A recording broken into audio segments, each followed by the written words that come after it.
Kau ini apa-apaan? Tidak bisa jalan benar. Hah? Jangan berdiri di sini. Pergi.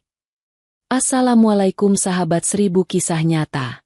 Bayangkan, seorang CEO baru yang dingin dan angkuh, memecat seorang pegawai magang miskin hanya karena masalah sepele. Gadis itu dihina, dipermalukan, dan diusir di depan banyak orang. Tapi siapa sangka, sebuah kalung dan rekaman CCTV justru membuka rahasia besar yang terkubur selama 20 tahun. Rahasia yang membuat air mata tumpah, karena ternyata gadis miskin itu bukan orang biasa. Sahabat semuanya, sebelum kita mulai ceritanya, mari semuanya untuk like, share, komen dari daerah mana kalian mendengarkan kisah ini, dan untuk sahabat pendengar pertama mari subscribe channel ini, agar kamu tidak ketinggalan kisah-kisah penuh inspirasi yang menggetarkan hati. Kami doakan yang sudah like dan subscribe channel ini semoga rezekinya selalu mengalir deras, segala urusan selalu dipermudah, dan doanya semoga diijabah oleh Allah Subhanahu wa Ta'ala. Amin ya Rabbal Alamin. Jangan lupa juga tekan tombol loncengnya, agar kamu jadi orang pertama yang tahu saat video terbaru hadir. Sekarang mari kita mulai ceritanya. Lampu kristal di aula perusahaan masih menggantung dengan megah, memantulkan cahaya lampu sorot yang belum dipadamkan sepenuhnya. Balon-balon warna emas dan putih menempel di langit-langit. Pita-pita perayaan melambai pelan terkena hembusan pendingin ruangan. Di meja panjang masih tersisa potongan kue tart. Beberapa gelas belum sempat dibereskan, meninggalkan jejak pesta besar sehari sebelumnya. Pesta itu untuk menyambut pimpinan baru. Nama yang kini ramai dibicarakan semua orang. Darmawan, pria berusia 50 tahun, bahu bidang, wajah keras, dan tatapan tajam yang membuat orang lain menunduk begitu berhadapan dengannya. Ia dikenal dingin, tidak suka basa-basi, apalagi kesalahan kecil. Pak Darmawan itu katanya dulu orang lapangan, makanya tegas banget. Bisik seorang staf kepada rekannya di depan lift. Ya, makanya kita jangan sampai salah. Telat 5 menit saja bisa dianggap kelewatan. Jawab rekannya, buru-buru menutup laptopnya. Gedung megah itu yang biasanya penuh canda kini berubah suasana. Semua orang lebih hati-hati, bahkan menunduk ketika berselisih dengan sang CEO baru. Namun di lantai 3, di ruangan sempit dekat deretan mesin, ada seorang gadis magang bernama Arini. Usianya baru 22 tahun. Rambut hitamnya diikat sederhana. Kemeja putihnya tampak kusam, bahunya agak melorot karena kain sudah sering dipakai. Kemeja itu bukan barang baru, melainkan bekas temannya saat kuliah. Ia tidak punya cukup uang membeli yang lebih layak. Arini berdiri di depan mesin fotokopi, menata setumpuk kertas. Jemarinya cekatan, meski wajahnya terlihat tegang. Ia sudah seminggu bekerja, tetapi hampir tak pernah diberi kesempatan duduk di depan komputer seperti rekan magang lainnya. Arini, tolong fotokopi ini 10 rangkap. Cepat ya. Jangan sampai salah, perintah seorang senior, menaruh map tebal di depannya. Arini mengangguk sopan. Baik, Kak. Senior itu berlalu sambil berbisik rekannya. Kasihan, jadi anak magang kok kerjanya cuma kayak OB. Kuliah pun berkat beasiswa. Dan di perusahaan semua orang mengetahui. Maka dari itu dia diperlakukan berbeda. Yang lain terkekeh kecil. Pantas saja, bajunya lusuh begitu. Baru seminggu kerja saja sudah kelihatan beda kelasnya. Arini mendengar, tapi ia berpura-pura tidak peduli. Mesin berdengung, mengeluarkan lembar demi lembar. Di lehernya tergantung sebuah kalung tipis dengan bandul kecil. Itu satu-satunya peninggalan yang ia punya sejak kecil. Ia sering meraba bandul itu diam-diam, mencari kekuatan di balik logam kecil yang sudah usang. Siang itu kabar menyebar cepat. CEO baru akan berkeliling. Orang-orang langsung merapikan meja, merapikan dasi, menegakkan tubuh. Darmawan berjalan bersama sekretarisnya. Langkah sepatunya terdengar mantap di lorong. Pak, kita ke lantai 3. Tanya sekretarisnya. Ya, saya ingin lihat semua divisi. Tidak boleh ada yang berantakan. Jawab Darmawan tegas. Suasana mendadak tegang. Semua orang menahan napas ketika rombongan itu lewat. Arini baru saja menerima pesan dari senior. Rin, buat 2 kopi ya. Satu hitam, satu latte. Antar ke meja depan sekarang. Arini segera ke pantry. Tangannya cekatan, menuang bubuk kopi, mengaduk, dan menutup gelas kertas itu rapat. Ia menaruhnya di nampan, lalu melangkah ke lorong. Saat itu, dari arah berlawanan, Darmawan berjalan bersama sekretarisnya. Lorong itu sempit. Arini berusaha menepi, tapi kakinya tersandung pinggiran karpet yang sedikit terangkat. Nampan bergoyang. Satu cangkir hampir tumpah. Beberapa tetes kopi jatuh ke lantai, dan sebagian kecil mengenai jas hitam pria di depannya. Dek, Arini menunduk dalam-dalam. Wajahnya pucat. Maafkan saya, Pak, saya tidak sengaja. Sekretaris membuka mulut, tapi Darmawan sudah lebih dulu bersuara. Suaranya dingin dan keras. Kau ini apa-apaan? Tidak bisa jalan benar? Bentaknya. Arini semakin menunduk. Tangannya gemetar. Sungguh, Pak, saya tidak bermaksud. Darmawan menatap tajam dari ujung rambut hingga kaki Arini. Pandangannya tertumbuk pada kemeja lusuh yang ia pakai. Bibirnya menyeringai sinis. Lihat pakaianmu. Kampungan sekali. Bagaimana perusahaan ini bisa menerima orang seperti kamu?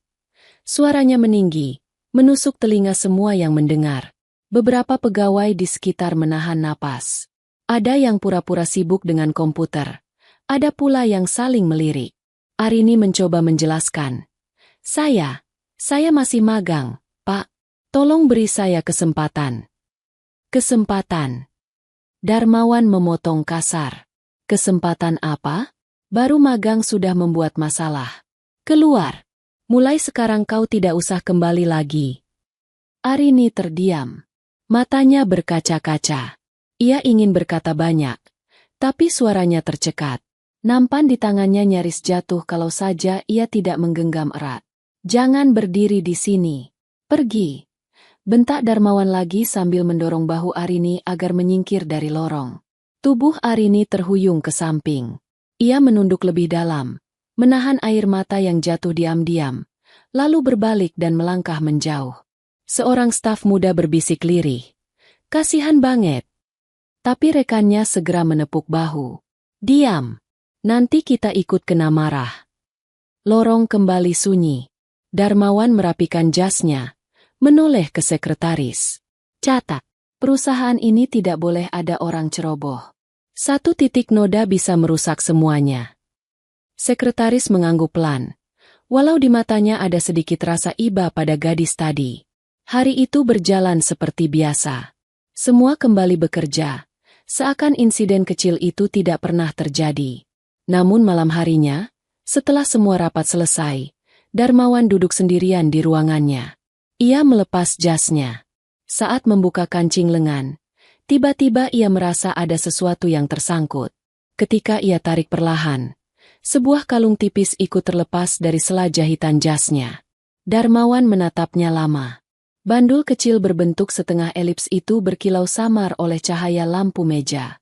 Ada ukiran tipis di sisinya. Sangat ia kenali. Tangannya bergetar.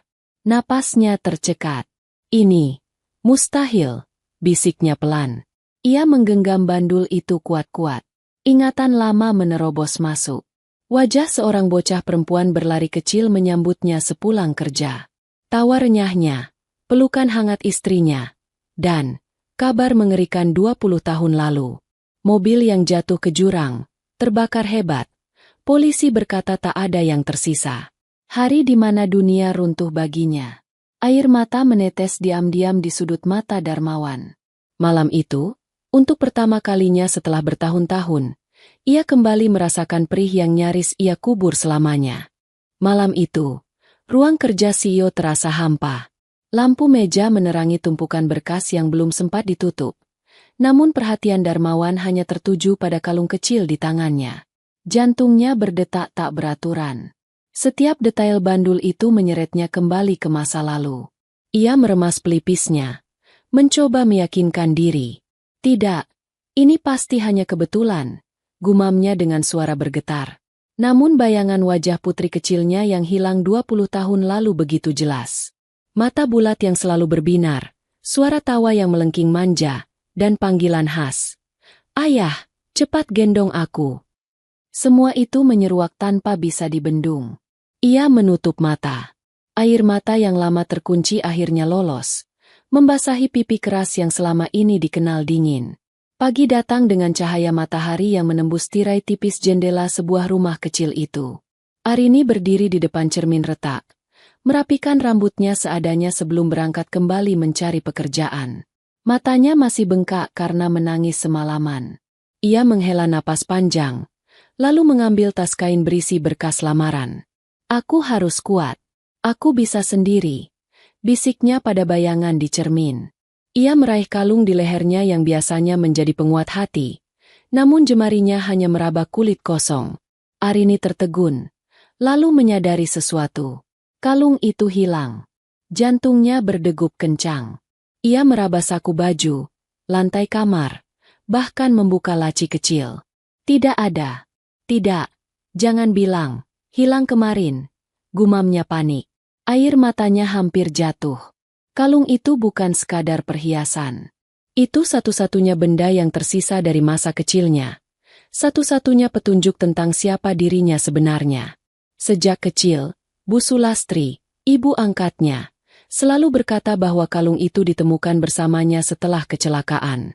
Jangan pernah lepaskan. Mungkin suatu hari kalung ini akan menuntunmu pulang. Arini jatuh terduduk, memeluk lututnya. Rasa kehilangan itu lebih sakit daripada dipecat kemarin. Ia ingin mencari, tapi di mana?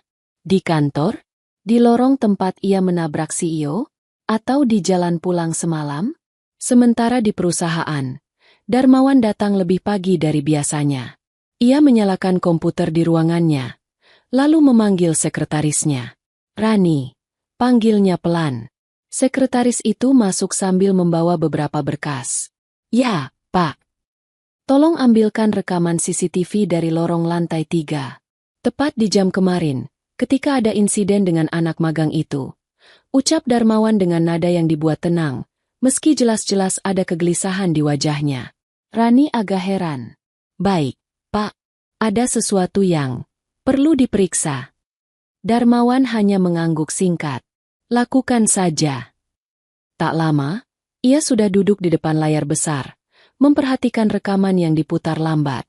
Sosok gadis magang itu muncul, membawa nampan dengan hati-hati. Detik-detik ketika ia menabrak Darmawan terpampang jelas. Darmawan menahan napas. Ia menghentikan rekaman tepat pada wajah gadis itu yang menunduk. Dengan jari bergetar, ia memperbesar gambar.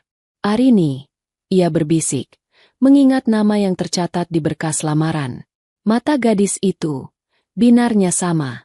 Bahkan garis senyumnya, meski waktu itu sedang tertahan oleh tangis, mirip istrinya. Darmawan mengusap wajahnya sendiri. Tidak salah lagi. Ini tidak mungkin hanya kebetulan. Gumamnya dengan suara parau.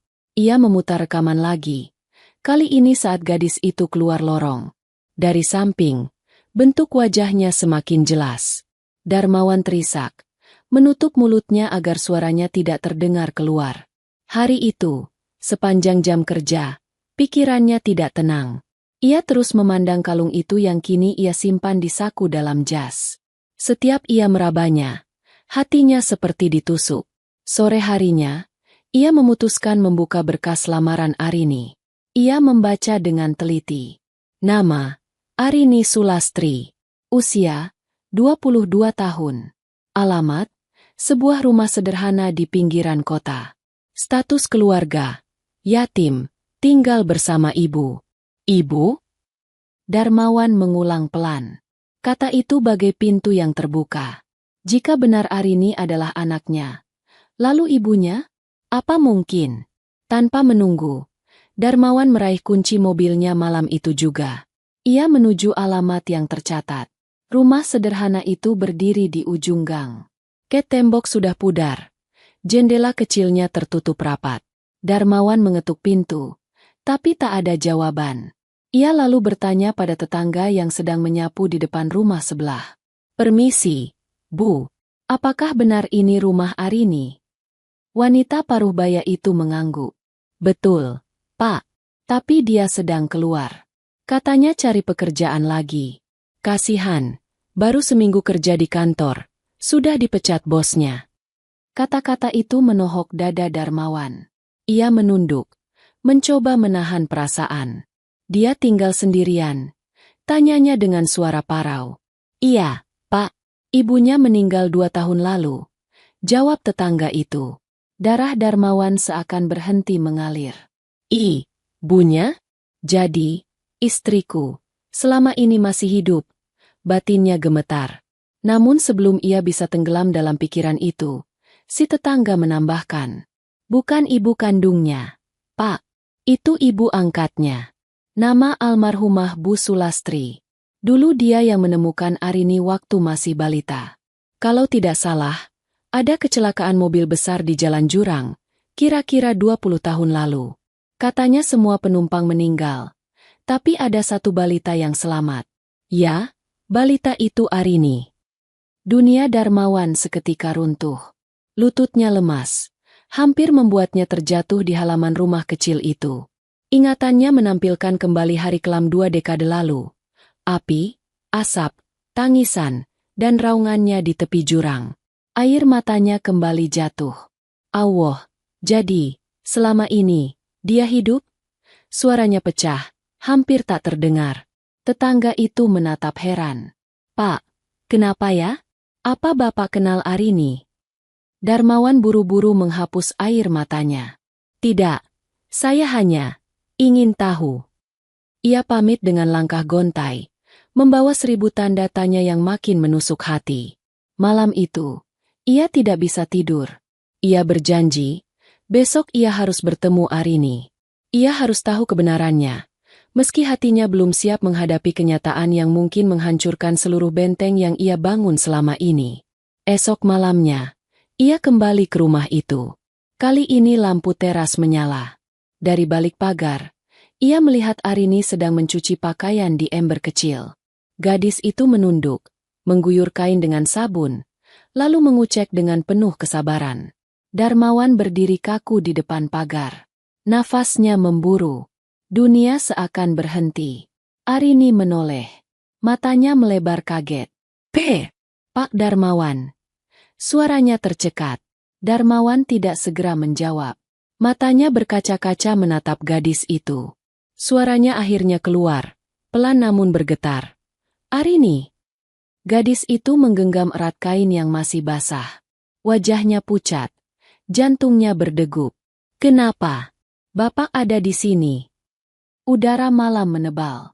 Dua sosok itu berdiri berhadapan, dipisahkan pagar besi berkarat, membawa rahasia besar yang akan mengubah hidup mereka selamanya. Udara malam terasa lebih dingin dari biasanya. Angin yang lewat menggoyang jemuran pakaian basah di halaman rumah kecil itu. Arini berdiri kaku di belakang pagar besi berkarat, masih menggenggam kain yang basah dengan sabun berbusa. Matanya melebar, wajahnya pucat, jantungnya berdegup begitu cepat. Arini mengulangi pertanyaannya. Kenapa? Bapak ada di sini? Suaranya bergetar, lebih karena kaget daripada marah. Darmawan menelan ludah. Untuk pertama kalinya dalam hidupnya, ia merasa tidak tahu harus berkata apa. Kata-kata yang biasanya mudah mengalir sebagai perintah, kini seperti hilang di telan malam. Ia hanya mampu menyebut, Arini. Arini mundur setengah langkah, masih menatapnya curiga. Apa Bapak sengaja mengikuti saya?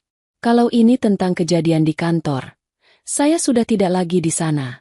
Bapak sudah pecat saya, bukan? Nada getir itu menghantam hati Darmawan. Ia menunduk, menahan perasaan bersalah yang kembali menyeruak.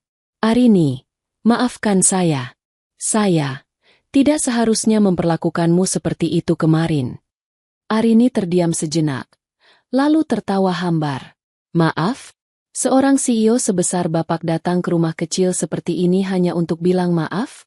Rasanya sulit dipercaya. Darmawan melangkah lebih dekat ke pagar. Matanya berkaca-kaca. Aku sungguh menyesal.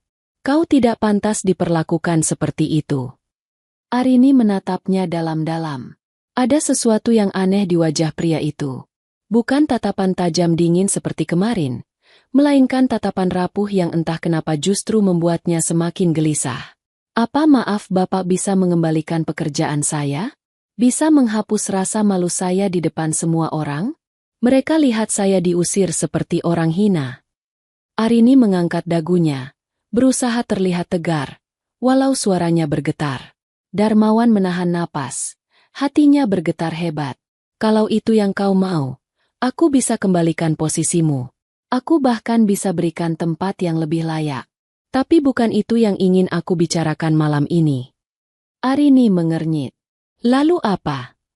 Darmawan menggenggam erat kalung yang disimpannya di saku jas. Tangannya gemetar. Ia ingin mengeluarkannya saat itu juga.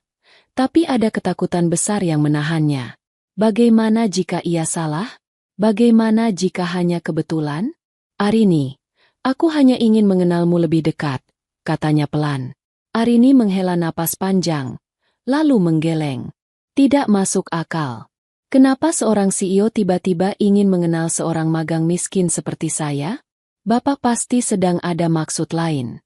Maaf, saya tidak bisa percaya. Arini hendak masuk ke rumah. Tapi suara Darmawan menahannya. Tolong, beri aku kesempatan sekali lagi. Aku hanya ingin bicara. Arini berhenti di ambang pintu, menoleh dengan tatapan yang penuh luka. Bicara apa? Tentang harga diri saya yang Bapak hancurkan? Tentang hinaan Bapak kemarin? Atau Bapak mau memastikan saya tidak menuntut perusahaan? Tenang saja, saya terlalu kecil untuk melawan orang seperti Bapak. Suara itu menusuk Darmawan lebih dalam dari apapun. Ia tidak sanggup menjawab. Tubuhnya kaku, matanya berkaca-kaca. Akhirnya Arini menutup pintu perlahan, menyisakan suara engsel tua yang berderit. Darmawan berdiri lama di depan pagar, menatap pintu yang kini tertutup rapat. Di dalam rumah, Arini duduk di lantai dengan punggung bersandar pada pintu. Tangannya masih memegang kain basah. Tapi air matanya mengalir deras. Ia bingung kenapa pria itu datang malam-malam, kenapa suaranya penuh penyesalan, seakan ada sesuatu yang lebih besar daripada sekadar insiden kemarin. Sementara itu, di luar pagar, Darmawan berbisik dengan suara nyaris patah. Arini, kalau kau tahu siapa aku sebenarnya, apakah kau masih akan menolak? Malam itu mereka sama-sama menangis dalam diam, terpisah dinding dan pintu, juga oleh rahasia besar yang belum terungkap. Pagi datang. Di ruang kantor lantai teratas, Darmawan duduk terpaku menatap kalung kecil di tangannya.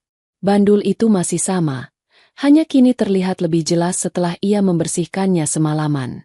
Ia mengusap ukiran tipis di tepi bandul, ukiran yang dulu ia pesan khusus, lambang kecil berbentuk setengah lingkaran yang hanya dimiliki keluarganya. Darmawan berbisik pelan. Ini milikmu. Kan, putriku. Ketukan pintu memecah lamunannya. Sekretarisnya masuk membawa laporan. Pak, ini data dari divisi pemasaran. Tadi saya sudah. Taruh saja di meja. Potong Darmawan. Suaranya serak. Rani menaruh berkas. Lalu melirik kalung di tangan atasannya. Itu. Cantik sekali, Pak. Punya istri Bapak, ya? Tanyanya hati-hati. Darmawan menggeleng pelan, matanya berkaca-kaca. Bukan. Ini. Aku temukan kemarin. Rani tidak berani bertanya lebih jauh, meski hatinya penasaran. Ia hanya mengangguk dan keluar pelan. Begitu pintu tertutup, Darmawan kembali menatap kalung itu. Pikirannya bergejolak. Apakah benar Arini adalah putrinya? Jika iya, mengapa nasib membawa mereka bertemu dengan cara sehina itu? Siang hari, Darmawan duduk sendirian di ruang rapat kosong. Ia membuka laptop, kembali memutar rekaman CCTV. Kali ini ia tidak hanya menatap wajah Arini, tapi juga setiap gerak-geriknya. Cara ia menunduk, cara ia menahan tangis, bahkan cara ia berjalan pergi dengan langkah gontai. Semuanya menusuk hati. Kenapa aku begitu kejam pada anakku sendiri? Bisiknya, suaranya pecah. Air matanya jatuh ke meja kayu rapat yang biasanya hanya diisi ketukan pena dan suara dingin perintah. Sore itu, Arini melangkah ke sebuah kantor kecil untuk melamar pekerjaan. Tapi setiap kali ia ditanya pengalaman, Ia hanya bisa menjawab pelan. Baru seminggu magang, lalu dipecat. Kalimat itu seperti cap buruk yang terus menghantui. Setelah ditolak lagi, ia berjalan pulang melewati trotoar panjang.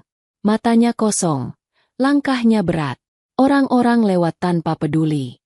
Di tengah jalan, ia berhenti sejenak, menatap langit yang mulai merah. "Ibu, kenapa hidup ini selalu begini?" bisiknya. Di sisi lain kota, Darmawan duduk di dalam mobilnya, memandang keluar jendela ke arah jalan kecil tempat Arini tinggal.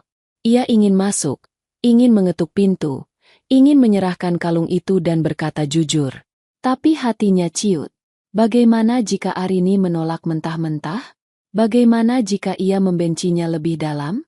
Ia memejamkan mata, menarik napas panjang. Aku harus temukan cara lain, pelan-pelan, agar dia percaya. Malam itu, Arini kembali ke rumah. Ia membuka pintu, menyalakan lampu, lalu meletakkan tas kainnya. Ia duduk di lantai, menatap kosong ke arah jemuran yang belum kering. Dari luar pagar, langkah seseorang terdengar mendekat. Arini segera waspada, menoleh ke jendela kecil. Siluet tubuh tegap berdiri di depan rumah. Suara berat itu terdengar lagi. "Arini!" Arini terlonjak. "Bapak lagi?" Suaranya meninggi, penuh amarah dan kelelahan. Darmawan mendekat ke pagar. Wajahnya penuh harap. "Aku hanya ingin memastikan kau baik-baik saja." "Kenapa Bapak peduli?" Arini membalas ketus. "Bukankah kemarin Bapak sendiri yang bilang saya kampungan, tidak pantas ada di perusahaan?" Darmawan terdiam, matanya memerah. "Aku menyesal, sungguh menyesal." Arini menahan tangis. Suaranya meninggi. "Terlambat, Pak. Semua sudah terjadi. Saya tidak butuh rasa kasihan dari orang seperti Bapak." Ia berlari masuk ke rumah, membanting pintu. Darmawan berdiri kaku, tubuhnya gemetar. Dari balik pintu, Arini menahan isak, meremas dadanya yang sesak. Dua jiwa itu kembali dipisahkan oleh dinding tebal. Dinding ketidakpercayaan yang semakin sulit ditembus. Namun Darmawan tahu satu hal, ia tidak akan menyerah. Ia bersumpah akan terus mencoba, meski harus hancur berkali-kali, sampai Arini percaya bahwa ia bukan sekadar CEO dingin yang menghina, tapi ayah yang sudah 20 tahun merindukannya. Hari-hari berikutnya berjalan berat bagi Arini. Setiap pagi ia berkeliling kota dengan tas kain berisi map lamaran, menyusuri kantor demi kantor, hanya untuk pulang sore dengan langkah lunglai dan hati hampa. Kata, ditolak, seperti bayangan yang terus mengikutinya. Di rumah kecil itu, ia sering duduk di lantai sambil memeluk lutut, menatap kosong ke arah jemuran atau cermin retak. Sesekali ia meraba lehernya yang kini terasa kosong tanpa kalung kecil itu. Kalung yang seolah membawa sepotong jiwanya. "Ibu, kenapa semuanya terasa begitu berat? Kalau saja ibu masih ada, mungkin aku bisa kuat," bisiknya sambil menahan air mata. Sementara itu, Darmawan tidak pernah berhenti memikirkan Arini. Setiap selesai rapat, ia selalu menemukan dirinya membuka kembali berkas lamaran itu, membaca ulang biodata yang sama, seakan berharap menemukan jawaban tersembunyi di balik kertas lusuh itu. Di meja kerjanya, ia berbicara pelan pada kalung yang kini selalu ia simpan di saku. "Tunggu sebentar lagi. Aku akan membuatmu percaya. Aku akan menebus semua salahku." Ia tahu Arini tidak akan menerima bantuannya begitu saja. Maka ia memilih cara yang lebih halus. Suatu siang, seorang manajer HR mendapati dirinya dipanggil langsung ke ruang CEO. "Pak, ada yang ingin Bapak bahas," tanya manajer itu hati-hati. Darmawan menatap tajam, namun kali ini nada suaranya lebih lembut. "Ada seorang gadis. Dia bernama Arini. Jika suatu saat ada perusahaan rekanan yang butuh tenaga, pastikan namanya ada di daftar rekomendasi." Manajer itu mengangguk cepat. "Baik, Pak, akan saya atur." Namun Darmawan menambahkan dengan suara rendah, "Jangan sebut nama saya. Jangan ada yang tahu. Aku tidak ingin dia merasa dikasihani." Hari-hari berikutnya, tanpa sepengetahuan Arini, beberapa kantor mulai menerima lamaran yang ia ajukan. Namun anehnya, Setiap kali ia dipanggil wawancara, selalu saja Arini menolak pada menit-menit terakhir. Hatinya masih berat. Kenapa aku harus memaksa? Kalau nanti mereka tahu aku pernah dipecat memalukan, mereka akan menertawakan aku. Keluhnya pada dirinya sendiri. Kalung yang hilang semakin menambah beban. Rasanya seperti kehilangan arah. Suatu sore, ketika Arini berjalan pulang dengan wajah lelah, ia melewati warung kecil di pinggir jalan. Pemilik warung memanggilnya. "Arin, ada titipan buat kamu," ujar si pemilik, menyerahkan sebuah kantong plastik berisi beras dan minyak. Arini kebingungan. Titipan dari siapa? Tidak tahu. Tadi ada pria paruh baya menitipkan. Katanya untukmu. Arini menatap kantong itu lama. Hatinya berdebar. Ia langsung teringat sosok pria yang beberapa malam lalu berdiri di depan pagarnya. "Jangan-jangan, dia lagi," bisiknya. Namun ia menggeleng cepat, menolak perasaan itu. Tidak mungkin. Buat apa seorang CEO repot-repot menolong gadis seperti aku? Ia pulang membawa kantong itu, tetapi sepanjang malam tidak bisa berhenti memikirkannya. Di sisi lain, Darmawan duduk di mobilnya yang diparkir jauh dari rumah Arini. Dari kejauhan ia melihat lampu rumah kecil itu menyala. Ia tersenyum tipis, merasa sedikit lega karena setidaknya malam ini gadis itu tidak tidur dalam keadaan lapar. Sekretarisnya yang duduk di samping memberanikan diri bertanya, "Pak, apa Bapak yakin ingin terus seperti ini? Membantu diam-diam tanpa bilang siapa Bapak sebenarnya?" Darmawan menatap lurus ke depan. "Aku harus sabar, Rani. Aku sudah kehilangan 20 tahun. Kalau aku terburu-buru, aku bisa kehilangannya lagi." Suara itu parau, penuh rasa takut kehilangan.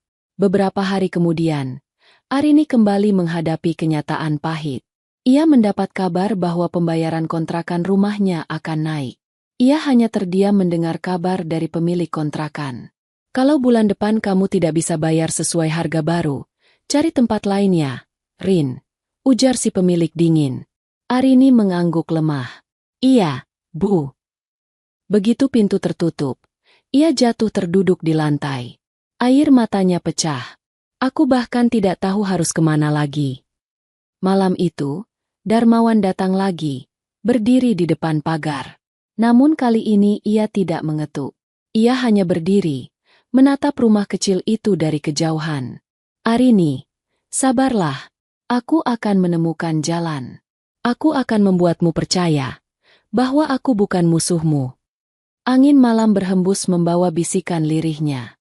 Di dalam rumah, Arini yang tengah menangis di lantai tiba-tiba merasa ada seseorang di luar. Ia menoleh ke jendela kecil, tapi tidak melihat siapapun. Hanya ada bayangan samar yang beranjak pergi. Hatinya gelisah. Ada rasa takut. Ada juga rasa penasaran. Kenapa aku merasa dia belum selesai denganku? Dan malam itu, langit seolah menjadi saksi. Dua jiwa yang terpisah oleh jarak, sama-sama terluka, sama-sama rindu, tapi masih terhalang dinding ketidakpercayaan yang kokoh. Hari itu, langit mendung menaungi kota. Arini berjalan cepat melewati trotoar. Map lamaran masih ia bawa. Kakinya terasa berat, tapi pikirannya lebih berat lagi. Ia sudah melamar ke beberapa tempat, namun belum ada kabar yang menenangkan hati. "Aku harus terus berusaha," gumamnya, meski suara itu terdengar lebih seperti penghiburan kosong. Saat melintas di depan gedung perusahaan tempat ia pernah magang, langkah Arini refleks melambat. Dari balik kaca besar, ia melihat suasana sibuk. Hatinya mencelos. Teringat kembali hari memalukan ketika ia diusir. Ia menggigit bibir, menahan perasaan campur aduk. Namun tanpa disangka, salah satu seniornya dulu keluar gedung sambil membawa map. "Arini?" panggilnya terkejut. Arini kaku di tempat. Kak Bima." Bima menatapnya cepat dari atas sampai bawah, lalu menyeringai sinis. "Kamu masih keluyuran cari kerja? Bukannya sudah jelas kamu itu bukan orang yang cocok di perusahaan besar? Kamu kan lebih cocok jadi tukang kopi." Arini menunduk, menahan air mata. "Saya hanya lewat." "Ya sudah, jangan bikin malu." Orang-orang masih ingat bagaimana kamu diusir CEO di depan umum, kata Bima, suaranya keras, seakan ingin memastikan orang lain mendengar. Arini cepat-cepat pergi, menahan langkah agar tidak berlari. Tapi hatinya sudah koyak lagi. Di ruang rapat lantai atas, Darmawan sedang berdiskusi dengan beberapa manajer. Namun telinganya samar mendengar suara dari luar koridor. Suara seorang staf yang tertawa keras, menyebut nama yang begitu dikenalnya. Arini itu kan yang dipecat kemarin. Darah Darmawan berdesir. Ia langsung berdiri, membuat semua manajer terkejut. Rapat selesai. Kalian bisa lanjutkan tanpa saya. Ia melangkah cepat keluar. Dari jendela besar, ia sempat melihat bayangan gadis itu di seberang jalan, berjalan dengan kepala tertunduk. Arini, bisiknya Parau. Tanpa pikir panjang, ia turun dengan lift pribadi. Arini masih berjalan ketika sebuah mobil hitam berhenti di sampingnya. Kaca jendela perlahan turun, menampilkan wajah Darmawan. Arini langsung kaget, tubuhnya kaku. Bapak lagi. Masuklah. Suara Darmawan berat namun lembut. Arini menggeleng cepat. Tidak Pak, maaf. Saya tidak mau. Kita tidak ada hubungan apa-apa. Mobil tetap berhenti, membuat beberapa orang di sekitar menoleh penasaran. Darmawan membuka pintu dari dalam. Aku mohon. Hanya sebentar saja. Aku tidak akan menyakitimu. Arini menggenggam erat map lamaran di dadanya. Matanya berkaca-kaca, antara ingin pergi dan ingin tahu. Akhirnya, dengan langkah ragu, ia masuk dan duduk di kursi belakang, menjaga jarak sejauh mungkin. Mobil melaju pelan. Suasana di dalam hening. Hanya terdengar suara mesin dan napas yang tidak teratur. Arini akhirnya bicara. Apa yang Bapak mau dari saya? Kenapa terus muncul di hadapan saya? Bukankah kemarin Bapak sudah cukup membuat saya malu? Darmawan menoleh sekilas. Wajahnya penuh penyesalan. Arini, aku tidak bisa jelaskan semuanya sekarang. Tapi aku tahu aku salah. Dan aku ingin menebusnya. Menebus? Dengan apa? Dengan uang. Arini mendengus, menahan tangis. Bapak pikir semua bisa selesai dengan uang? Saya tidak butuh. Darmawan menunduk. Suaranya parau. Tidak, aku tidak bicara tentang uang. Aku bicara tentang sesuatu yang lebih penting. Tentang dirimu. Arini semakin bingung. Apa maksud Bapak? Darmawan merogoh saku jasnya. Tangannya bergetar. Tapi ia urungkan niat untuk mengeluarkan kalung itu. Ia takut terlalu cepat. Ia takut Arini menolak sebelum sempat mendengar kebenaran. Suatu hari kau akan mengerti, ucapnya lirih. Arini menatapnya tajam. Saya tidak mengerti sama sekali. Dan saya tidak percaya. Tolong berhenti mengganggu saya. Mobil berhenti di depan rumah kontrakan. Arini cepat-cepat keluar tanpa menoleh lagi. Darmawan menatap punggung gadis itu hingga hilang di balik pintu. Nafasnya berat, dada sesak. Ia menutup mata, lalu berbisik. Allah, berikan aku kekuatan. Jangan biarkan aku terlambat lagi kali ini. Malamnya, Arini duduk di teras rumah. Ia menatap kosong ke jalan gelap. Hatinya penuh tanya. Kenapa pria itu terus muncul? Kenapa wajahnya terlihat begitu menyesal? Apa sebenarnya maksudnya? Sementara di apartemen mewahnya, Darmawan duduk sendirian. Kalung kecil itu ia letakkan di meja. Ia memandanginya lama, hingga air matanya kembali jatuh. Arini, bagaimana aku bisa membuatmu percaya bahwa aku bukan hanya sekadar orang asing, tapi ayahmu sendiri? Kalung itu berkilau tipis di terpa cahaya lampu malam. Seakan menyimpan jawaban yang belum sempat terucap. Hari-hari berikutnya, Arini berusaha menghindar dari segala sesuatu yang berhubungan dengan Darmawan. Ia menutup diri, lebih banyak di rumah, hanya keluar untuk melamar pekerjaan atau membeli kebutuhan seperlunya. Namun meski ia berusaha melupakan, bayangan wajah pria itu tetap terlintas. Tatapan penuh sesal yang entah kenapa selalu mengusik pikirannya. Di rumah sederhana itu, Arini duduk di lantai, membuka kotak kecil peninggalan Bu Sulastri. Di dalamnya hanya ada beberapa foto lama dan selembar kertas usang berisi tulisan tangan. Ia membacanya lagi, untuk kesekian kali. Arini kecil, kelak kau akan mengerti. Ibu bukanlah ibu kandungmu. Ibu hanya wanita yang menemukanku menangis di dekat jurang. Ibu hanya bisa merawatmu sampai waktu ibu habis. Jangan pernah lepaskan kalung itu. Nak, mungkin suatu hari, kalung itu akan mempertemukanmu dengan darah dagingmu yang sebenarnya. Air mata Arini menetes membasahi kertas itu. Ia meraba lehernya yang kosong. Tapi sekarang kalung itu hilang. Bu, bagaimana aku bisa menemukan siapa diriku? Sementara itu, di ruang kerjanya, Darmawan menatap sebuah foto lama. Foto dirinya bersama istri dan putri kecil mereka yang waktu itu baru berusia 2 tahun. Wajah polos putri itu menatap kamera dengan senyum lebar, sementara kalung kecil menggantung di leher mungilnya. Kalung yang kini ada di tangannya. Ia teringat kembali malam ketika tetangga Arini berkata bahwa gadis itu ditemukan di lokasi kecelakaan 20 tahun lalu. Semakin ia pikirkan, semakin jelas semuanya. Tidak mungkin ada kebetulan sebesar itu. Darmawan berdiri, mengambil ponsel, lalu menekan nomor lama.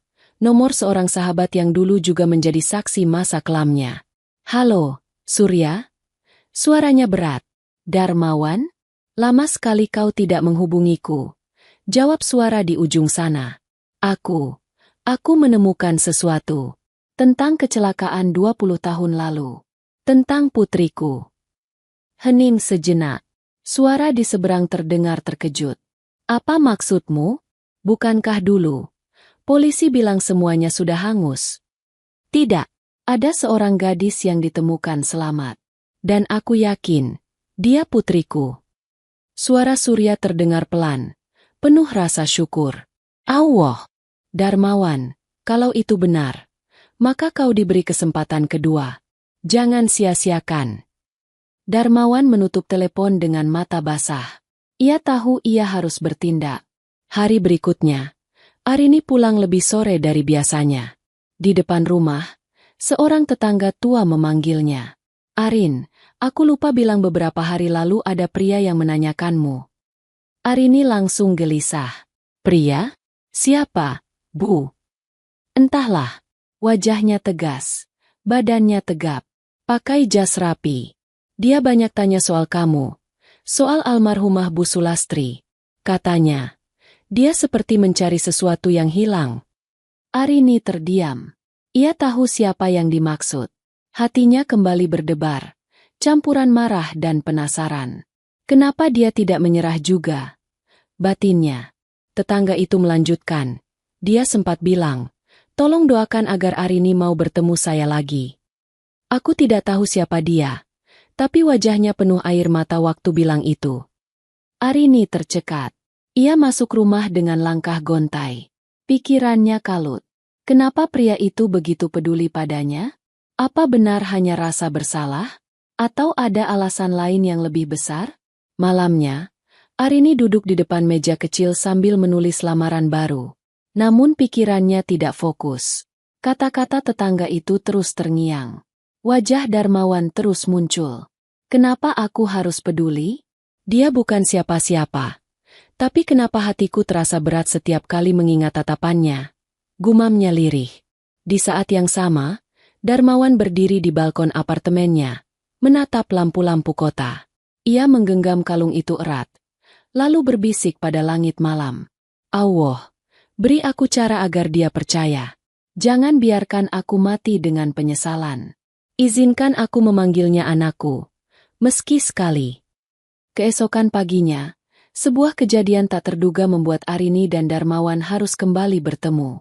Sebuah telepon dari perusahaan kecil tempat Arini melamar datang. Mereka meminta Arini datang wawancara, dan tanpa sepengetahuannya, Darmawan yang berada di balik rekomendasi itu. Namun Arini belum tahu. Ia hanya berdoa di dalam hati, berharap ini bukan penolakan lagi. Dan di ruang berbeda, Darmawan bersiap untuk menyaksikan dari kejauhan, berjanji pada dirinya sendiri, jika kali ini gagal, ia akan mengungkapkan semuanya, meski Arini membencinya habis-habisan. Pagi itu, Arini bangun lebih awal dari biasanya. Meski tubuhnya masih terasa lelah, ada sedikit harapan baru yang menguatkan langkahnya. Telepon kemarin dari sebuah perusahaan kecil membuat dadanya berdebar. Mungkin ini jalanku, gumamnya, sambil menyiapkan map lamaran dengan hati-hati. Ia berdiri di depan cermin retak, merapikan rambut seadanya. Matanya sempat menatap kosong ke leher yang masih tanpa kalung. Hatinya kembali perih. Di mana sebenarnya kalung itu? Kalau saja kalung itu masih ada, aku mungkin lebih kuat. Dengan langkah tergesa, ia keluar dari rumah sederhana itu, menyusuri gang, lalu naik angkutan kota menuju pusat kota. Di tempat lain, Darmawan sudah berada di mobilnya. Ia memandangi jam tangannya, menunggu waktu. Ia tahu pagi ini Arini punya wawancara. Diam-diam, ia meminta agar dirinya bisa hadir di ruangan itu, namun dengan alasan berbeda. Tidak ada yang tahu maksud sebenarnya. Pak, Bapak yakin mau datang sendiri ke perusahaan rekanan itu? Bukankah cukup diwakilkan? Tanya sekretarisnya, Rani, dengan nada ragu. Darmawan menghela napas. Suaranya berat. Aku harus lihat dengan mataku sendiri. Kadang takdir memberi tanda lewat hal kecil yang tak bisa kau abaikan. Arini tiba di gedung sederhana berlantai 3. Ia menatap papan nama perusahaan itu dengan gugup, lalu menarik napas panjang. Aku pasti bisa. Jangan takut. Ia masuk ke ruang resepsionis, lalu dipersilakan duduk menunggu. Beberapa menit kemudian, seorang staf memanggilnya masuk ke ruang wawancara. Ruang itu sederhana. Meja kayu panjang, beberapa kursi, dan 2 pewawancara duduk berhadapan dengannya. Arini duduk tegak, mencoba terlihat percaya diri. Baik, Mbak Arini, kami sudah membaca lamaranmu. Bisa ceritakan sedikit tentang pengalamanmu? Tanya salah satu pewawancara. Arini menelan ludah. Saya baru lulus kuliah berkat beasiswa. Saya sempat magang sebentar di sebuah perusahaan besar. Tapi, hanya seminggu. Kenapa hanya seminggu? Arini terdiam sejenak. Dadanya sesak. Ia menunduk. Saya dipecat karena menumpahkan kopi di jas pemimpin. Tapi saya berjanji, saya belajar dari itu. Saya tidak akan mengulanginya. Pewawancara saling berpandangan. Suasana menjadi hening. Tiba-tiba, pintu ruangan terbuka. Seorang pria berjas hitam masuk. Langkahnya mantap. Arini terbelalak. Pak Darmawan. Suaranya tercekat. Pewawancara langsung berdiri memberi hormat. Pak, kami tidak tahu Bapak akan hadir. Tidak apa-apa. Saya hanya ingin melihat, ucap Darmawan. Suaranya datar tapi matanya jelas menatap ke arah Arini. Arini menunduk cepat. Wajahnya memerah, tangannya gemetar. Kenapa? Dia ada di sini lagi, batinnya. Darmawan duduk di kursi ujung meja. Tatapannya tetap pada Arini. Lanjutkan saja wawancaranya, katanya pelan. Arini berusaha menjawab pertanyaan berikutnya. Meski suaranya tersendat dengan tangan meraba lehernya seakan kalung itu masih di sana. Namun tiba-tiba salah satu pewawancara menoleh ke Arini dengan ekspresi bingung. Maaf, Mbak, kenapa meraba leher? Di sana tidak ada kalung. Arini tersentak. Jemarinya langsung meraba leher kosong. Ia panik. Kak, kalung saya hilang. Kalimat itu membuat ruangan seakan membeku. Darmawan menunduk. Jemarinya meraih saku jas. Dengan perlahan, ia mengeluarkan sebuah kalung tipis dengan bandul kecil berbentuk setengah elips. Semua mata terarah pada benda itu. Arini membeku. Ini, punyamu? Suara Darmawan parau, bergetar. Arini menatap kalung itu lama. Matanya melebar. Air mata mulai menetes tanpa bisa ditahan. Iya, itu milik saya. Dari kecil saya selalu memakainya. Di mana Bapak menemukannya? Ruang wawancara mendadak sunyi. Kedua pewawancara saling pandang, tidak mengerti apa yang sedang terjadi. Darmawan menatap Arini dengan mata berkaca-kaca. Kalung ini bukan sekadar perhiasan. 20 tahun lalu, ini adalah milik putri kecilku. Arini terdiam. Jantungnya berdetak tak terkendali. Ruangan seakan berputar. Kata-kata itu mengguncang seluruh perasaannya. Namun sebelum ia bisa bicara, Darmawan bangkit berdiri, lalu melangkah pergi dengan kalung itu masih di tangannya. Ia tahu waktunya belum tepat untuk mengungkap semuanya. Arini hanya bisa menatap punggungnya menjauh, sambil terisak. Kenapa hatiku terasa sakit sekaligus hangat saat dia bicara begitu? Di luar, Darmawan berhenti sejenak di lorong, menutup mata, menahan air mata jatuh. Sedikit lagi aku bisa memanggilmu anakku. Sejak wawancara itu, hati Arini tak pernah tenang. Kalimat Darmawan di ruang wawancara terus terngiang-ngiang di telinganya. 20 tahun lalu, ini adalah milik putri kecilku. Ia berjalan pulang dengan langkah gontai. Air matanya menetes tanpa bisa dicegah. Kenapa dia bilang begitu? Apa maksudnya? Jangan-jangan, dia hanya ingin membuatku luluh. Batinnya kalut. Malam itu, di rumah kecilnya, Arini duduk di lantai menatap kosong. Kotak kecil peninggalan Bu Sulastri kembali ia buka. Foto-foto lama dikeluarkan, meski sudah pudar. Tidak ada satupun yang bisa menjelaskan siapa orang tuanya. Hanya kalung yang seharusnya menuntun jawaban. Kalung yang kini ada di tangan pria yang dulu menghina sekaligus memecatnya. Arini menggenggam kertas lusuh berisi pesan terakhir Bu Sulastri. Suaranya bergetar ketika membaca kembali tulisan itu. Nak, jangan pernah lepaskan kalung itu. Mungkin suatu hari, kalung itu akan mempertemukanmu dengan darah dagingmu yang sebenarnya. Air matanya menetes membasahi huruf-huruf yang hampir hilang. Apa mungkin bapak itu benar-benar tahu sesuatu? Sementara itu, Darmawan duduk di ruang kerja apartemennya, memandangi kalung yang kini tergeletak di atas meja. Ia memejamkan mata, membiarkan ingatan 20 tahun lalu kembali hadir. Hari ketika ia kehilangan segalanya. Sirene polisi, asap hitam, jurang yang menelan mobil taksi. Ia meraung di tepi jalan, memanggil nama istri dan putrinya, namun hanya puing terbakar yang tersisa. Kini, kalung itu kembali, dan di mata Arini, ia melihat cermin masa lalunya. Allah, kalau memang dia putriku, kenapa takdir harus mempertemukan kami dengan cara seperti ini? Mengapa aku sempat menghinanya? Suara Darmawan parau, penuh penyesalan. Keesokan harinya, Arini memberanikan diri pergi menemui salah satu tetangga lama Bu Sulastri, seorang ibu tua bernama Mak Rukiah. Mak, aku ingin tanya sesuatu, ucap Arini pelan, duduk di kursi bambu di teras rumah. Apa itu, Nak? Tanya Mak Rukiah sambil mengipasi dirinya dengan kain. Dulu, waktu Ibu Sulastri menemukan aku, apakah Mak tahu cerita lengkapnya? Wajah Mak Rukiah berubah serius. Ia menatap Arini lama. Nak, waktu itu, Bu Sulastri pulang dari hutan membawa kayu bakar. Dia lihat ada mobil jatuh di jurang. Api sudah besar.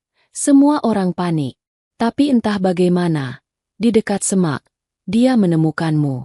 Balita mungil, menangis kencang, dengan sebuah kalung kecil di lehermu. Arini tercekat. Jadi benar, aku bukan anak kandung Ibu Sulastri. Mak Rukiah mengangguk pelan. Iya. Dan Bu Sulastri sering bilang, mungkin suatu hari orang tuamu akan mencarimu. Karena kalung itu bukan kalung biasa. Arini menunduk. Air mata jatuh membasahi tangannya. Tapi kalung itu hilang, Mak, dan entah kenapa, sekarang ada di tangan CEO tempat aku magang dulu. Mata Mak Rukiah melebar. Apa? Arini menggenggam map lamaran di pangkuannya. Suaranya bergetar. Dan dia bilang, itu milik putri kecilnya. Apa mungkin? Maksudnya aku. Mak Rukiah menarik napas panjang. Wajahnya serius. Nak, kalau benar begitu, kau harus hati-hati. Bisa jadi dia memang ayah kandungmu. Bisa juga hanya ingin mempermainkanmu. Tapi kalau hatimu bilang ada yang aneh, ikuti. Jangan biarkan rahasia ini tetap gelap. Malam itu, Arini tidak bisa tidur. Kata-kata Mak Rukiah membuat pikirannya semakin bising. Ia berdiri di depan jendela, menatap lampu jalan yang temaram. Kalau benar dia ayahku, kenapa dia tega menghinaku kemarin? Kenapa dia baru muncul sekarang? Kenapa tidak mencariku sejak dulu? Air matanya jatuh lagi. Ia memeluk dirinya sendiri. Tubuhnya gemetar. Di sisi lain kota, Darmawan duduk sendiri di dalam mobil yang diparkir di ujung gang rumah Arini. Ia menatap lampu rumah itu dari jauh. Nafasnya berat. Matanya sembab. Arini, sedikit lagi. Aku mohon, percayalah padaku. Aku tidak ingin menakutimu. Aku hanya ingin kau tahu. Aku ayahmu. Ia menunduk, menggenggam kalung itu erat di tangannya, berbisik lirih. Besok, aku akan katakan semuanya. Namun di balik semua itu, bayangan baru mulai muncul. Seseorang yang dulu menjadi bagian dari masa kelam kecelakaan itu ternyata masih hidup, dan diam-diam memperhatikan. Sosok yang bisa menjawab banyak misteri, sekaligus membuka luka lama yang belum sembuh. Dan tanpa Arini maupun Darmawan sadari, perjalanan mereka menuju kebenaran baru saja memasuki jalan paling berbahaya. Pagi itu, Darmawan berdiri di depan kaca besar apartemennya. Tatapannya kosong menembus jendela, menatap langit yang masih kelabu. Di tangannya, kalung kecil itu ia genggam erat. Seolah benda itu memiliki nyawa. Seolah ia sedang berbicara dengan masa lalu yang tak pernah benar-benar hilang. Sudah cukup aku menunda. Hari ini harus kuungkapkan. Gumamnya pelan, suaranya parau. Ia mengenakan jas hitam rapi, tapi wajahnya tidak setegar biasanya. Ada kerutan halus di kening. Ada kegugupan yang membuat tangannya bergetar setiap kali ia menarik napas. Sementara itu, di rumah kecilnya, Arini masih diliputi kebingungan. Malam tadi ia sama sekali tak bisa tidur. Kata-kata Mak Rukiah berputar-putar di kepalanya. Apa mungkin, dia ayah kandungku? Bisiknya lirih, memandang langit-langit rumah yang mulai mengelupas. Matanya menatap cermin retak. Wajahnya tampak lelah. Namun ada sesuatu yang mengganjal di dadanya. Rasa penasaran, bercampur dengan rasa takut. Ketukan di pintu membuatnya tersentak. Ia berjalan hati-hati, membuka sedikit pintu, dan mendapati sosok tinggi berjas hitam berdiri di luar. Pak Darmawan. Suaranya tercekat. Pria itu mengangguk pelan. Matanya berkaca-kaca. Arini, ikutlah denganku. Ada sesuatu yang harus kau dengar. Sesuatu yang akan mengubah hidup kita berdua. Arini menelan ludah. Ia ragu. Bagian dari dirinya ingin menutup pintu, tapi bagian lain menjerit ingin tahu. Akhirnya, ia mengangguk pelan. Baik, tapi hanya sebentar. Mobil hitam itu melaju pelan melewati jalanan kota, lalu berbelok menuju jalan berliku di perbukitan. Arini duduk di kursi penumpang, menatap keluar jendela. Angin berembus membawa aroma tanah basah setelah hujan semalam. Bapak mau kemana membawa saya? Tanyanya hati-hati. Ke tempat di mana semuanya bermula, jawab Darmawan pelan. Matanya menatap lurus ke depan. Arini mengerutkan kening. Maksud Bapak? Darmawan hanya diam. Tangannya menggenggam kemudi lebih erat, seolah menahan sesuatu yang sulit diucapkan. Akhirnya, mobil berhenti di sebuah jalan sempit di tepi jurang. Pagar besi sudah berkarat. Beberapa karangan bunga kering masih menempel di tiang. Sisa-sisa tabur bunga dari masa lalu. Arini turun dari mobil, menatap sekeliling dengan bingung. Ini, tempat apa? Darmawan berdiri di sampingnya. Wajahnya tegang. Ia menunjuk ke bawah jurang.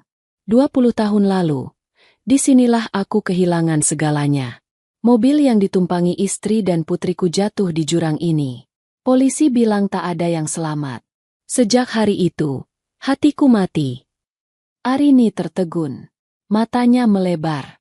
Darmawan merogoh saku jasnya, lalu mengeluarkan kalung kecil itu. Ia menggenggamnya erat sebelum akhirnya mengulurkan ke arah Arini. Suaranya pecah ketika berbicara.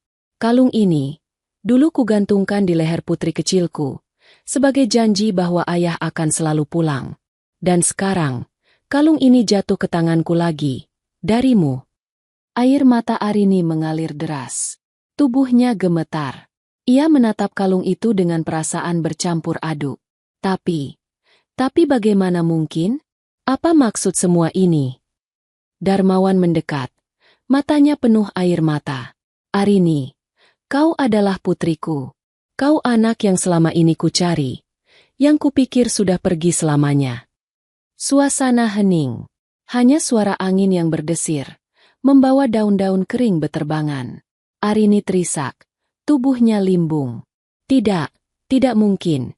Bagaimana mungkin pria yang kemarin menghina aku, sekarang bilang kalau aku anaknya?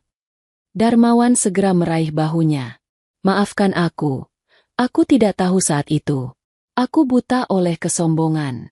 Tapi sekarang aku tahu. Aku tidak akan melepasmu lagi. Arini menatapnya dengan mata penuh air. Kalau benar bapak ayahku, kenapa bapak tidak mencariku dari dulu? Kenapa baru sekarang? Kenapa harus menghina dulu?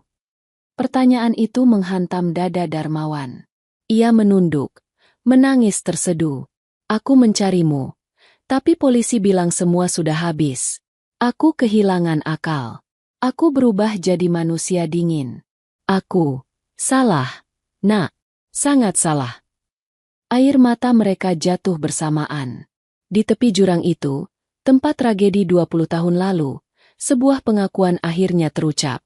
Ayah dan anak yang terpisah waktu kini berdiri berhadapan, masih dipisahkan oleh dinding luka. Namun perlahan mulai diruntuhkan oleh kebenaran.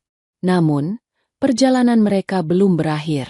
Karena di balik rahasia kecelakaan itu, masih ada misteri yang belum terungkap. Misteri yang bisa membuka luka baru, atau justru mengikat mereka lebih erat lagi.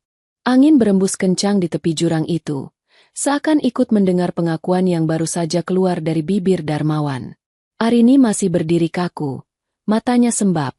Air matanya jatuh tanpa henti. Kalung kecil itu kini sudah kembali di tangannya. Digenggam begitu erat seolah takut akan hilang lagi. Kenapa? Kenapa semua ini baru terbuka sekarang? Arini terisak. Suaranya lirih namun penuh luka. Darmawan menatapnya dengan wajah remuk. Karena aku pun baru tahu. Kau masih hidup. 20 tahun aku percaya kau sudah tiada. Arini. Aku percaya istriku dan putriku habis terbakar. Aku hancur. Dan sejak itu aku berubah jadi manusia yang keras. Sampai Allah sendiri mengembalikan kalung ini padaku. Lewat dirimu. Arini menggeleng. Masih tak percaya. Tapi, ayah, kata itu hampir tak keluar dari bibirnya. Bagaimana aku bisa yakin kalau semua ini benar? Bagaimana kalau ini hanya permainan? Darmawan terdiam. Matanya berkaca-kaca. Aku akan buktikan. Nak, aku tidak ingin kau percaya begitu saja. Tapi ada orang yang tahu segalanya. Orang yang menemukanmu dulu. Kita harus menemukannya.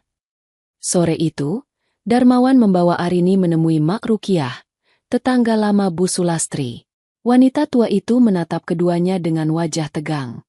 Jadi, akhirnya kalian bertemu juga, ucapnya lirih. Menahan napas. Arini segera maju, menggenggam tangan keriput itu. Mak, tolong ceritakan semuanya. Aku tidak bisa hidup dengan pertanyaan terus-menerus. Mak Rukiah menarik napas panjang, menatap Darmawan dengan sorot tajam. Kalau benar kau ayah Arini, maka kau harus siap mendengar kebenaran pahit. Darmawan mengangguk mantap. Apapun itu, aku siap. Wanita tua itu menatap jauh, seolah kembali ke masa 2 dekade silam. Hari itu, Bu Sulastri baru pulang dari hutan. Ia dengar suara keras, lalu melihat asap dari jurang. Ada mobil yang terbakar hebat. Orang-orang panik, tapi tak ada yang berani mendekat karena api terlalu besar. Saat itulah Bu Sulastri mendengar tangisan bayi di semak dekat jalan. Bayi itu kaulah, Arini. Ia memelukmu, menyelamatkanmu dari kobaran api. Arini terisak, tubuhnya bergetar. Mak Rukiah melanjutkan dengan suara lirih. Yang lebih aneh, beberapa menit sebelum Bu Sulastri menemukanmu, ada seorang pria asing yang terlihat berlari menjauh dari lokasi. Wajahnya tidak jelas karena asap. Tapi sejak itu, selalu ada desas-desus kalau kecelakaan itu bukan murni kecelakaan. Ada yang bilang, rem mobil sengaja dirusak. Darmawan terhenyak, matanya membelalak, wajahnya pucat. Apa? Mak Rukiah mengangguk pelan. Aku tidak pernah yakin. Tapi Bu Sulastri sempat bilang padaku, ia curiga ada yang tidak beres. Sayangnya, ia membawa rahasia itu sampai akhir hidupnya. Ruangan mendadak sunyi. Hanya suara detak jam dinding yang terdengar. Arini menatap Darmawan dengan mata membesar. Jadi, kematian ibu kandungku dulu, mungkin bukan karena kecelakaan biasa. Darmawan mengepalkan tangannya. Tubuhnya gemetar menahan amarah. Siapapun dia, orang itu sudah merenggut keluargaku dan membuatku hidup dalam kesepian 20 tahun. Aku akan cari tahu. Arini menunduk. Air matanya deras. Ia merasa ngeri, tapi juga ada secercah jawaban yang mulai terbuka. Kalau begitu, perjalanan kita belum selesai. Malamnya, Darmawan duduk di ruang kerja apartemen. Di hadapannya ada segudang berkas lama, laporan polisi, potongan berita kecelakaan 20 tahun lalu. Tangannya gemetar setiap kali ia membaca kembali kronologi. Ia mengusap wajah, matanya merah penuh amarah. Kalau benar ada tangan jahat di balik semua ini, aku bersumpah, aku akan menemukannya. Demi istri, demi Arini. Di tempat lain, Arini duduk di rumah kecilnya. Ia menatap kalung di tangannya, lalu menutup mata. Kini, rasa marah, bingung, dan takut bercampur jadi satu.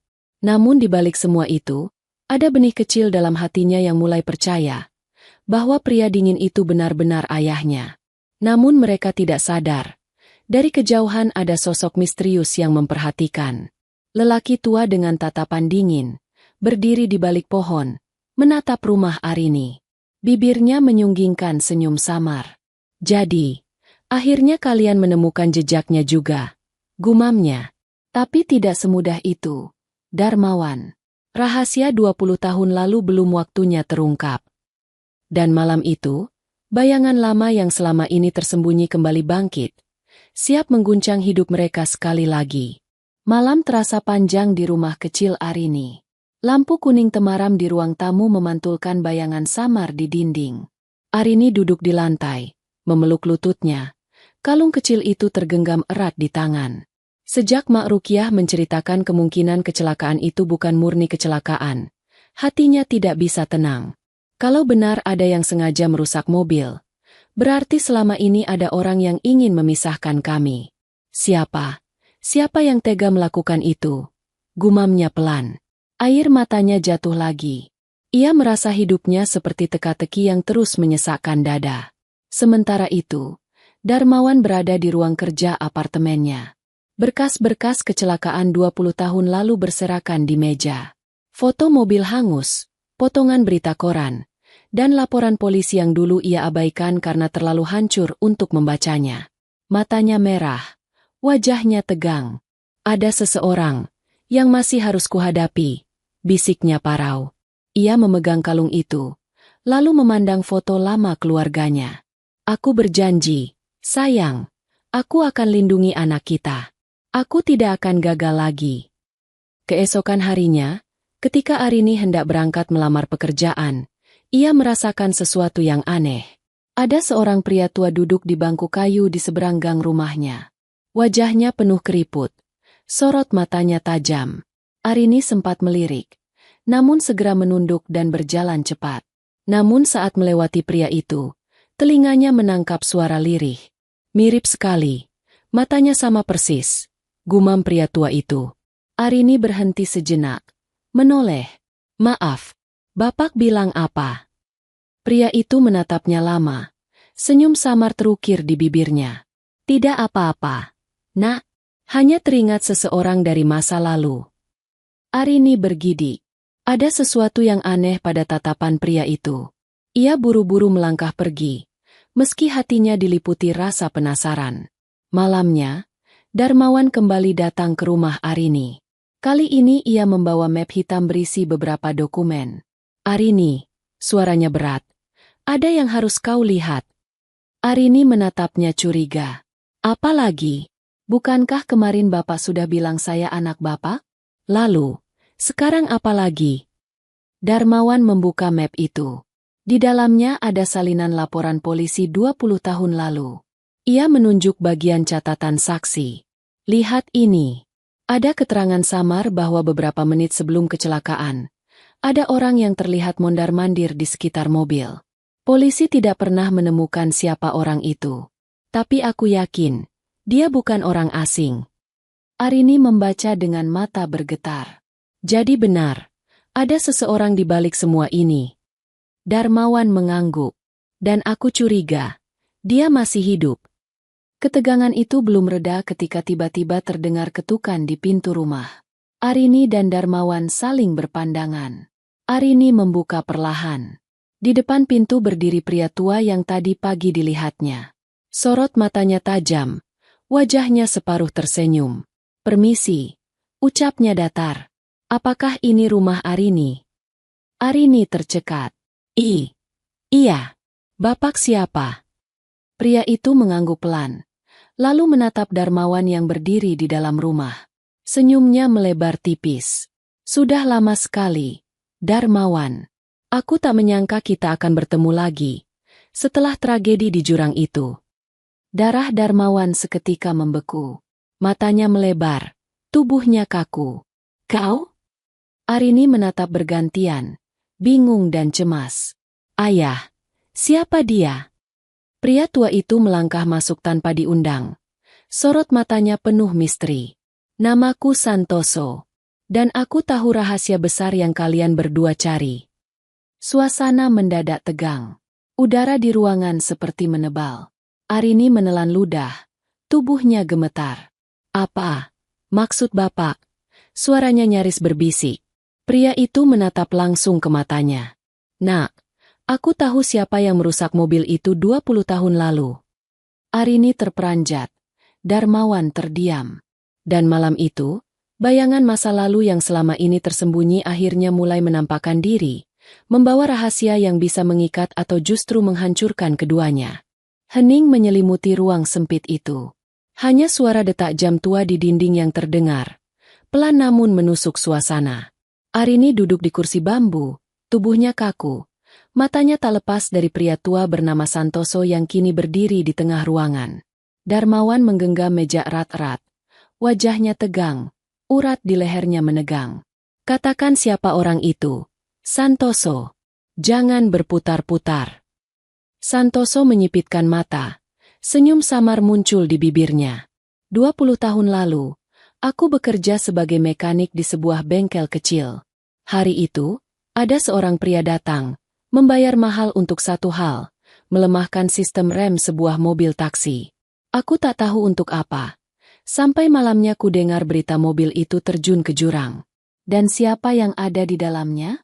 Istrimu dan putrimu, Darmawan. Arini menutup mulutnya. Tubuhnya bergetar hebat. Allah, jadi, kematian ibu kandungku bukan kecelakaan?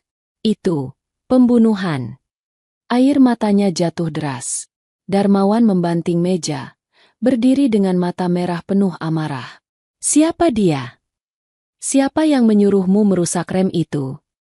Santoso terdiam sejenak, lalu mendekat, menatap Darmawan lurus-lurus. Pria itu bukan orang asing bagimu. Dia rekan kerjamu dulu, yang selalu iri denganmu. Namanya, Gunawan. Nama itu membuat darah Darmawan mendidih. Rahangnya mengeras, tinjunya terkepal. Gunawan. Suaranya bergetar penuh amarah. Dia yang dulu selalu ingin menjatuhkanku di kantor. Aku pikir persaingan hanya soal jabatan. Ternyata sampai tega membunuh keluargaku. Arini terisak. Wajahnya penuh air mata. Kenapa? Kenapa orang bisa sejahat itu? Merenggut nyawa ibu hanya demi ambisi. Darmawan memeluk bahu putrinya erat. Meski tubuhnya sendiri gemetar menahan amarah. Maafkan ayah. Nak, ayah tidak pernah tahu. Kalau ayah tahu sejak dulu, ayah sudah menyeretnya ke pengadilan. Santoso menunduk. Suaranya parau. Aku menyesal. Nak, waktu itu aku hanya tukang bengkel miskin. Aku butuh uang. Tapi penyesalan itu menghantuiku 20 tahun. Itulah sebabnya malam ini aku datang. Aku tidak sanggup lagi memendam rahasia ini. Arini menatapnya dengan mata bengkak. Kalau begitu, Bapak harus ikut bersaksi. Kebenaran ini tidak boleh hanya berhenti di sini. Santoso mengangguk lemah. Aku siap. Walau usiaku sudah senja, aku tidak ingin mati membawa dosa ini. Malam itu, setelah Santoso pergi, Arini dan Darmawan duduk di ruang tamu yang sunyi. Lampu gantung berayun pelan diterpa angin. Arini menatap kalung di tangannya, lalu menoleh pada Darmawan. Ayah, aku masih sulit menerima semua ini. Tapi satu hal yang aku tahu, aku tidak lagi sendirian. Aku masih punya ayah. Darmawan menatapnya. Air matanya jatuh. Terima kasih, Nak. Kau masih mau mengakuiku sebagai ayah, meski aku sudah begitu kejam padamu. Arini menggeleng. Suaranya lirih. Aku marah. Aku sakit hati. Tapi hatiku juga bilang, ada sesuatu di wajah ayah yang tidak bisa kudustakan. Seakan aku sudah melihatnya sejak kecil. Darmawan meraih tangannya erat. Aku berjanji, mulai sekarang aku akan menebus semua kesalahanku. Dan aku akan membawa Gunawan ke hadapan hukum. Aku tidak akan biarkan dia hidup tenang setelah menghancurkan keluarga kita. Namun mereka belum tahu, di suatu tempat di sudut kota, Gunawan, yang kini sudah menjadi pengusaha kaya raya, sedang duduk di ruang tamu mewahnya. Ia menyalakan cerutu, lalu membaca pesan dari seseorang. Darmawan sudah tahu. Santoso sudah bicara. Gunawan menyeringai dingin. Kalau begitu, saatnya aku bergerak. Aku tidak akan biarkan mereka mengungkap segalanya. Asap cerutu memenuhi ruangan, dan di baliknya, tersimpan rencana gelap yang siap mengguncang kehidupan Arini dan Darmawan sekali lagi.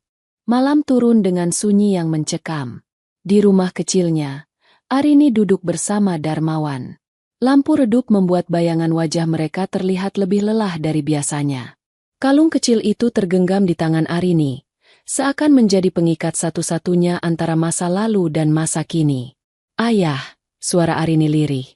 Kalau semua ini benar, kalau Gunawan memang orang di balik kecelakaan itu, apa ayah tidak takut? Dia sudah jadi pengusaha besar, punya kekuasaan, punya orang-orang yang siap melindunginya. Darmawan menghela napas berat. Justru karena itu, Nak, semakin lama dia dibiarkan, semakin besar dosanya menelan orang lain. Aku sudah kehilangan ibumu. Aku tidak akan biarkan kau juga jadi korbannya. Arini menunduk. Air matanya jatuh. Hatinya campur aduk antara takut dan ingin tahu kebenaran. Di tempat lain, rumah mewah Gunawan dipenuhi cahaya lampu kristal. Pria parubaya itu duduk di kursi empuk dengan cerutu di tangannya. Wajahnya penuh kesombongan, tapi matanya menyimpan kilatan dingin. Seorang anak buah mendekat, membisikkan laporan. Pak, orang tua bernama Santoso mulai bicara. Darmawan dan gadis itu sudah tahu sebagian. Gunawan menyeringai tipis.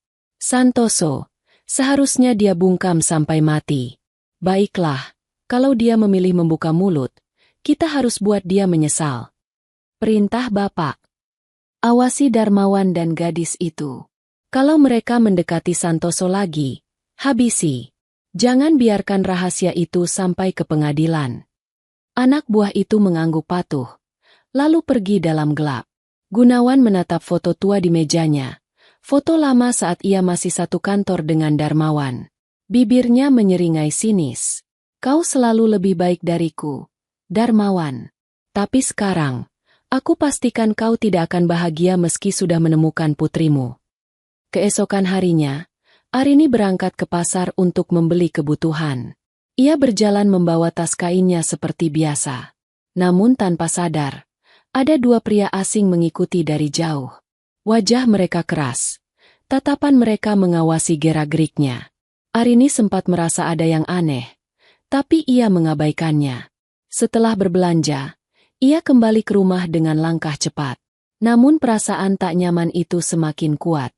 Sesampainya di rumah, ia menemukan Darmawan sudah menunggunya di teras. Arini, kau kemana saja?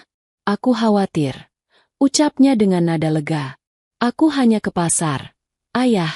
Tapi, Aku merasa ada yang mengikutiku, jawab Arini pelan. Matanya masih waspada. Darmawan langsung menegang. Gunawan, dia pasti sudah tahu. Arini terperanjat. Kalau begitu, apa yang harus kita lakukan? Darmawan menggenggam tangannya erat. Kita harus lebih berhati-hati. Mulai sekarang, kau tidak boleh pergi sendirian. Aku akan menjagamu. Arini mengangguk, meski wajahnya pucat. Aku takut, ayah. Kalau orang itu benar-benar ingin menyakitiku. Darmawan memeluk putrinya erat. Jangan takut, nak. Selama aku masih hidup, tidak ada yang bisa menyentuhmu. Malamnya, mereka berdua sepakat menemui Santoso kembali. Mereka tahu pria tua itu memegang kunci kebenaran.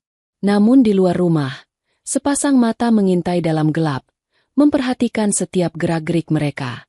Bisikan lirih terdengar di antara bayangan. Laporkan pada Gunawan.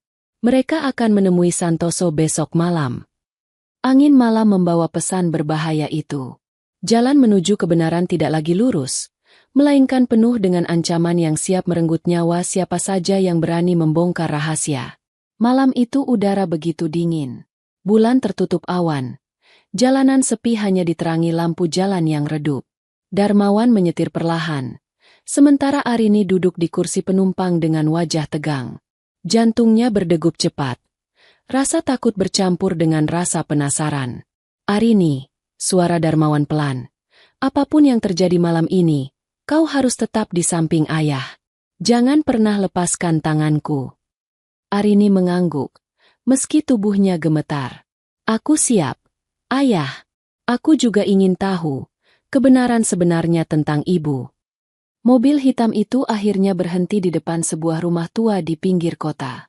Pintu kayu sudah terbuka, dan di dalamnya tampak Santoso duduk di kursi reot dengan wajah lelah. Kalian datang juga, ujarnya lirih. Aku sudah menunggu. Darmawan dan Arini masuk, duduk berhadapan dengan pria tua itu. Suasana hening, hanya suara jangkrik di luar yang menemani. Sebelum aku bicara, Santoso menatap keduanya dalam-dalam. Kalian harus tahu, apa yang terjadi 20 tahun lalu bukan kecelakaan biasa. Itu adalah rencana. Rencana yang dibuat Gunawan. Arini memegang tangan ayahnya erat. Air matanya mulai mengalir. Santoso menarik napas panjang. Hari itu, aku disuruh merusak rem mobil taksi. Aku tidak tahu siapa penumpangnya. Aku hanya diberi uang. Tapi setelah kecelakaan terjadi, aku sadar, aku sudah ikut membunuh seorang wanita dan hampir membunuh seorang anak. Suara Santoso pecah, tubuhnya gemetar. Aku menyesal. Aku ingin memperbaiki semuanya. Karena bayi itu masih hidup. Bayi itu kaulah, Arini. Arini terisak keras, tubuhnya limbung. Darmawan meraih bahunya erat. Allah, jadi benar, kau putriku. Kau selamat karena orang ini menemukanmu. Santoso mengangguk. Aku melihat Bu Sulastri membawa bayi itu. Ia menyelamatkanmu dari kobaran api. Tanpa dia, kau tak akan hidup sampai sekarang. Namun tiba-tiba, suara langkah kaki terdengar dari luar. Pintu rumah terbuka dengan keras. Beberapa pria berbadan besar masuk, dan di belakang mereka berdiri sosok yang membuat darah Darmawan mendidih. Gunawan. Ia tersenyum sinis. Sudah lama sekali, Darmawan. Aku tak sangka kau masih hidup dengan dendam di hatimu. Darmawan berdiri, wajahnya merah, tangannya terkepal. Gunawan, kau pembunuh. Kau yang membuatku kehilangan istri. Gunawan tertawa dingin. Itu salahmu sendiri. Kau selalu dipuji, selalu jadi yang terbaik. Aku hanya menghapus penghalang. Dan rupanya, aku gagal menghapus semuanya. Tatapannya beralih ke Arini. Ternyata putrimu masih hidup. Menarik sekali. Arini bersembunyi di belakang ayahnya. Tubuhnya gemetar. Ayah, bisiknya takut. Darmawan meraih tangan putrinya erat. Jangan takut. Selama aku di sini, tak seorang pun bisa menyakitimu. Santoso berdiri dengan tubuh rapuhnya. Namun suaranya tegas. Gunawan, Hentikan kebohonganmu. Aku akan bersaksi. Semua orang akan tahu siapa dirimu sebenarnya. Gunawan mendengus, lalu memberi isyarat pada anak buahnya. Namun sebelum mereka bergerak, suara sirene polisi terdengar dari kejauhan. Lampu merah biru menembus kaca jendela rumah tua itu. Beberapa detik kemudian, polisi masuk dan langsung melumpuhkan anak buah Gunawan. Pria itu berusaha kabur, tapi dua polisi menangkapnya dan memborgol tangannya. "Lepaskan aku. Kalian tidak tahu siapa aku," teriak Gunawan. Darmawan melangkah maju, menatapnya dengan sorot mata tajam. "Kami tahu persis siapa kau. Dan akhirnya, keadilan menjemputmu." Setelah semua tenang, polisi membawa Gunawan pergi bersama anak buahnya. Santoso duduk kembali, tubuhnya lemas, air matanya mengalir. "Aku sudah menebus dosaku, Nak. Aku akan bersaksi di pengadilan. Semoga setelah ini, kau dan ayahmu bisa hidup tenang," ucapnya pada Arini. Arini mendekat, menggenggam tangan Santoso. "Terima kasih, karena Bapak mau jujur. Tanpa Bapak, aku tidak akan tahu siapa diriku sebenarnya." Darmawan meraih bahu putrinya, matanya berkaca-kaca. "Kita sudah melewati neraka, Nak, tapi mulai hari ini, kita akan melangkah bersama." Arini menatap ayahnya. Air matanya jatuh namun bibirnya tersenyum. "Aku masih marah, aku masih sakit hati, tapi aku juga bahagia. Karena akhirnya aku tahu, aku tidak sendirian lagi." Mereka berpelukan erat, di bawah cahaya lampu temaram rumah tua itu. Pelukan yang hilang 20 tahun akhirnya kembali terjalin, meski dengan luka yang masih berdarah. Keesokan harinya, Darmawan mengajak Arini ke tepi jurang tempat tragedi dulu terjadi. Mereka berdiri berdampingan, memandang ke bawah dengan mata berkaca-kaca. "Di sini, ayah kehilangan segalanya," bisik Darmawan, suaranya bergetar. "Tapi di sini juga, ayah menemukan kembali harapan lewat dirimu." Arini menggenggam tangannya erat. "Kita tidak bisa menghapus masa lalu, Ayah. Tapi kita bisa menulis ulang masa depan." Matahari perlahan terbit, menyinari wajah mereka dengan cahaya keemasan. Di tepi jurang yang dulu menjadi saksi tragedi, kini menjadi saksi kebangkitan. Seorang ayah dan anak yang akhirnya dipersatukan kembali setelah 20 tahun terpisah. Dan bersama cahaya itu, mereka berjanji tidak akan pernah lagi melepaskan satu sama lain. Cerita selesai. Sahabat 1000 kisah nyata. Akhirnya kebenaran yang terpendam selama 20 tahun terungkap. Seorang ayah yang keras dan dingin akhirnya kembali menemukan putri kecilnya yang hilang. Meski terlambat, pelukan itu tetap jadi pengikat yang tak akan pernah terlepas lagi. Dari cerita ini kita belajar betapa kuasa Allah selalu bekerja dengan cara yang tak pernah kita duga. Jangan lupa tuliskan pesan moral yang kalian ambil dari kisah ini di kolom komentar. Bagi sahabat yang baru bergabung, tekan tombol subscribe, aktifkan loncengnya, dan bagikan cerita ini agar semakin banyak yang merasakan hikmah. Terima kasih sudah menonton. Sampai jumpa di kisah berikutnya. Wassalamualaikum warahmatullahi wabarakatuh.